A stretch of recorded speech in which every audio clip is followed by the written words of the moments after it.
ये है आज की पत्रकारिता। क्यूपी न्यूज़ हमेशा से पत्रकारिता पर जोर देता रहा है, ईमानदार और निष्पक्ष पत्रकारिता करने के लिए और पत्रकार एकता की आवाज़ को बुलंद करने के लिए हमेशा से आवाज़ उठाता रहा है।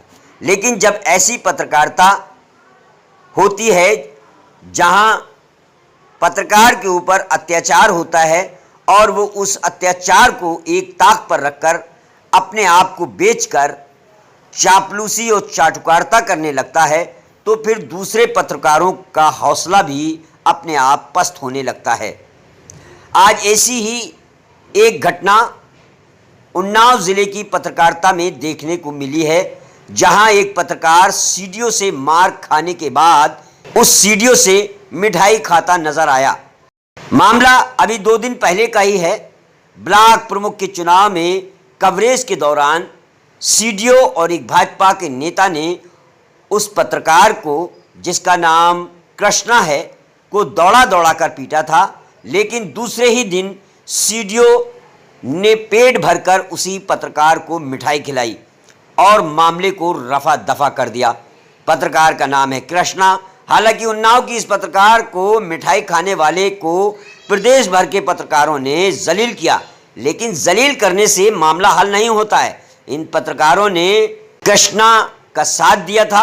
आज उन पत्रकारों का जिन्होंने इसका साथ दिया था उनका मनोबल टूट रहा है। ऐसे पत्रकारों को पत्रकारिता करने का कोई हक नहीं है। क्यूपी न्यूज़ ऐसे पत्रकारों को नहीं मानता। वैसे भी क्यूपी न्यूज़ बड़े चैनलों के पत्रकारों को भी पत्रकार नहीं मानता, क्योंकि वो भी चाटुकारिता और चापलूसी करते नजर आते हैं। कल दिनांक 10 जुलाई 2021 को मियाँगंज ब्लॉक में और उसके आसपास के अन्य ब्लॉकों में मेरी duty as a super zonal magistrate आदरणीय जिलाधिकारी महोदय के द्वारा लगाई गई थी। ड्यूटी के दौरान मियाँगंज ब्लॉक में 2 बजे के आसपास मुझे सूचना मिली कि बाहर बहुत उपद्रव हो रहा है और 200 मीटर की बैरिकेडिंग के पास काफ़ी ज़्यादा लोग जमा हैं, जिसमें कुछ पत्रकार भी हैं और कुछ बाहरी लोग भी हैं। साथ ही कुछ राजनीतिक दलों के बीच में झड़प हो रही है, जिसके नाते मुझे जाना आवश्यक लगा। मैं अपने इलेक्शन ड्यूटी के निर्वहन हेतु जब सड़क पर पहुंचा तो मैंने वहां देखा कि एसओ साहब अन्य लोगों के साथ बातचीत कर शांति व्यवस्था बनाने का प्रयास कर रहे हैं। उस दौरान भीड़ में जो कुछ भी मैंने देखा और भीड़ के बीच में जाने पर जब मैंने लोगों को समझाने की कोशिश की, मैं श्री कृष्णा तिवारी जो एक फोटो जर्नलिस्ट हैं उनको पहचान नहीं सका, क्योंकि उस समय भीड़ में किसी के पास कुछ भी ऐसा पहचान नहीं था जहां पे ये साबित हो सकता है कि कौन पत्रकार है और कौन पत्रवी है।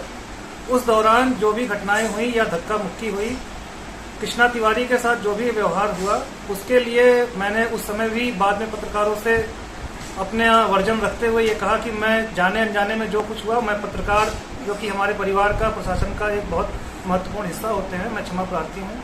रात में मेरी कृष्णा तिवारी से बात हुई, आज सुबह कृष्णा तिवारी से मेरी बात हुई और जो कुछ बात हुई मैं उनके बिहाफ पर तो नहीं, पर यह जरूर कहता हूं कि कृष्णा तिवारी संतुष्ट थे।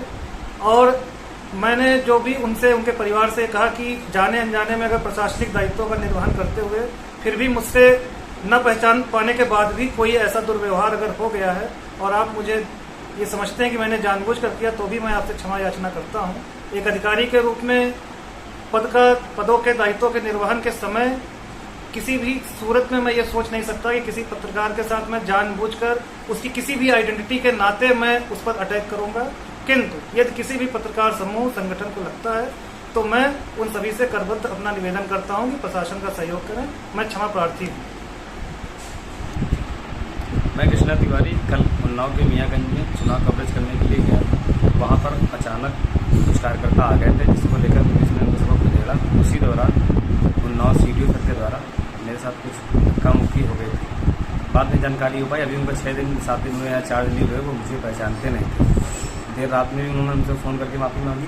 वहाँ मौके पर भी सारे अधिकारी, जिलाधिकारी कप्तान सर बैठे थे, वहाँ भी उन्होंने माफ़ी मांगी है कि मैं पहचानता नहीं था, वरना ऐसी घटना न होती। आज सुबह भी उन्होंने हमसे बात करी, मेरे घर वालों से भी बात करी है कि गलती हो गई है, अब ऐसा कोई विचार नहीं था, ना कोई ऐसी प्लानिंग थी कि हमारा कोई आपसे कोई दुश्मनी रहती।